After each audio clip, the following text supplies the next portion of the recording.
A lot of commenters say to me, Steve, you think you're so smart, don't you? And I always assume those people are being genuine because by Apple's Genius Bar standards, I'm a genius. We're all geniuses. A lot of companies we work with like to stick warranty void if removed stickers all over their products. Apple, of course, no foreigner to voiding warranties or just suggesting buying a new product instead of fixing something simple. First of all, it's not removed, that sticker. If it's just got a Phillips head-shaped hole in it, it's technically still there.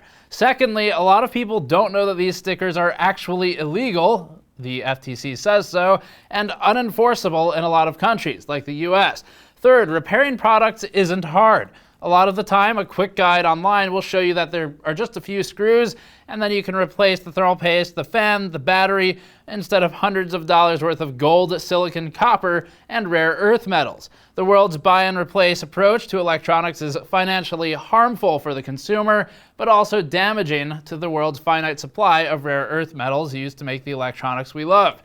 We fix products every day here. Sometimes they even go back together. So we're teaming up with iFixit this month to promote their right to repair push, because right to repair laws are being considered in 40% of the US right now, and you can learn more at their I'm a Genius blog post at ifixit.com. iFixit is also asking that you all upload your own experiences repairing products so they can spread the word, especially to politicians, of just how easy it is for any consumer to fix their own products and keep them in operation. So check out the I'm a Genius blog on ifixit.com. I'll see you all next time.